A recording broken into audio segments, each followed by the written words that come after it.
Hello.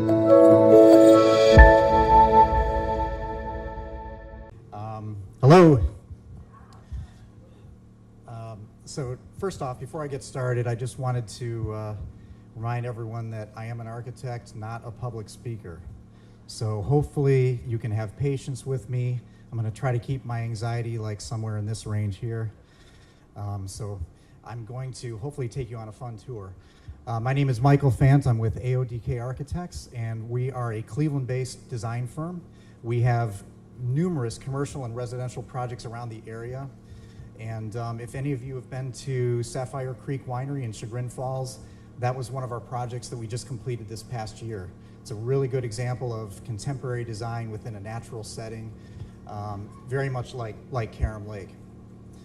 I've been an architect for over 25 years. I grew up in Orange Village, just a few miles up the road, and I'm proud to be a part of this project. It's very unique.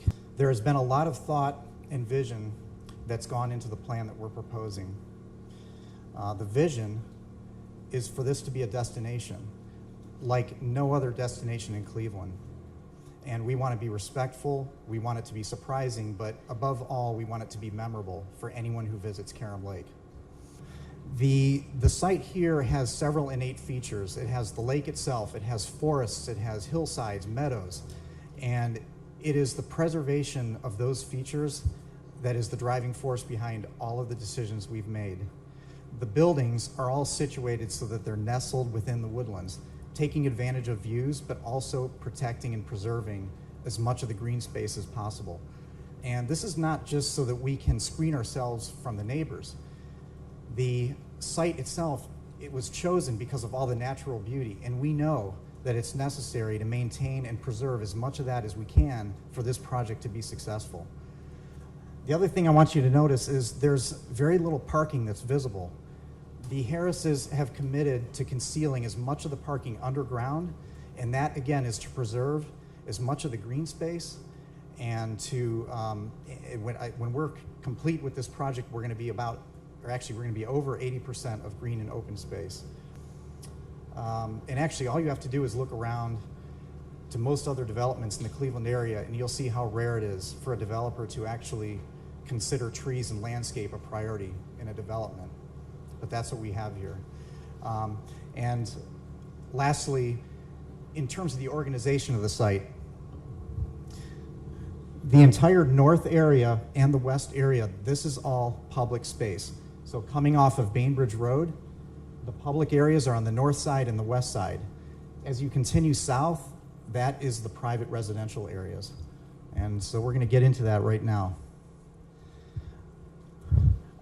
The architecture at Karam Lake is primarily contemporary, a mixture of contemporary with some Mediterranean style. We want the facades to be clean, not a lot of ornament. We're thinking of materials that are soft like stucco, Jerusalem stone. We want the facades to be wide with windows, taking in the views. Our belief is that bringing the outdoors in is more important than the buildings themselves.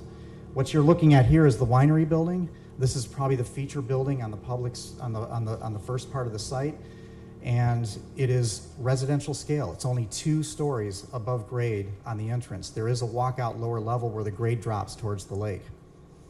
The building is situated on the highest point of the site so that it has the best lake views. That's a view from the back terrace. We're not focusing on the production of wine here. The winery is to embody the culture and the enjoyment of wine. We'll have restaurants, we'll have a wine tasting room, we'll have a barrel room that you can tour. We'll have a large patio that you can see here that overlooks the vineyards and the lake. So maybe you've got dinner plans and you have friends meeting you and you've got a few minutes before dinner and you want to stroll around and window shop. So the north part of the site is dedicated to some retail shops. We have maxed at 14,000 square feet. Each of the tenants are maxed at 2,000, but the actual target is somewhere in the range of 1,000 to 1,200 square feet. That's about the size of the popcorn shop in Chagrin Falls. So these might be tenants like a wine shop or a cheese shop, maybe an art gallery, maybe a jeweler, maybe a coffee shop. And all of the retail shops are organized around courtyards. that kind of terrace with the site. It's designed almost like an old village. We want to encourage people to walk and meander and explore, window shop, and above all, relax. Above the shops, above the shops is a boutique hotel. And you'll see we have a bridge that kind of crosses over. We have suites above the retail shops and above the concierge lobby. Imagine yourself as a business traveler who's never been to Cleveland before, and maybe you have no interest in staying at one of the chain hotels along the highway. This would be your view of Solon.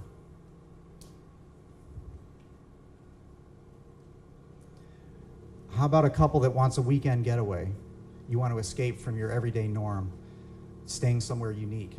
We have 12 independent private villa suites that are located along the hillside around the winery.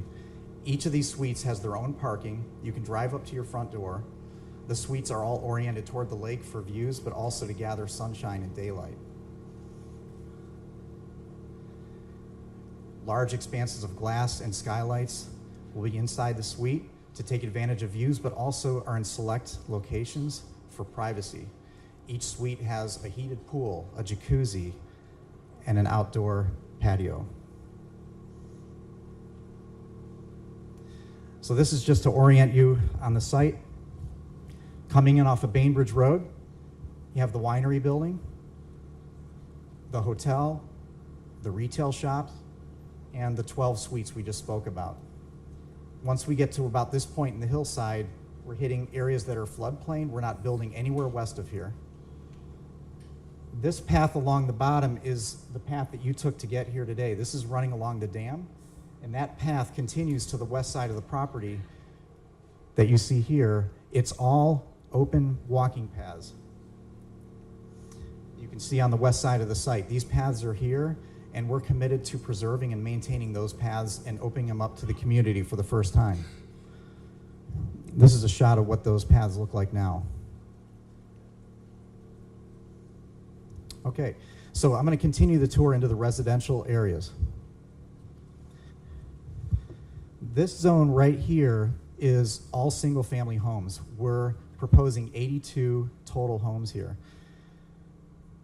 We're using the same height restrictions and setbacks as our neighboring residential communities. So 2.5 stories max, 35 feet maximum height, 40 feet setbacks.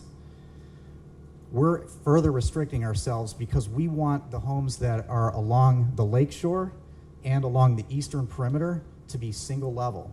So these are going to be primarily single level homes, all living on the first level, master suites on the first level, with an occasional second floor for like an office or a guest bedroom. The area in the middle will be about 2 stories with rooftops, kind of like townhomes. And the idea for that is that the residents living here will have views out over the other homes to the lake. So getting back to these homes, this is kind of a new housing type for us. We're looking at a home called a courtyard house. A courtyard house is U-shaped with an interior courtyard. The idea being that residents here will not be encouraged to look out to the east, but have all inward views, because we've created like a double landscape buffer between us and our neighboring community. So I'm going to talk a little bit about that in a minute. Here's a view of a typical courtyard house from the outside. These are in clusters of 3 and 5.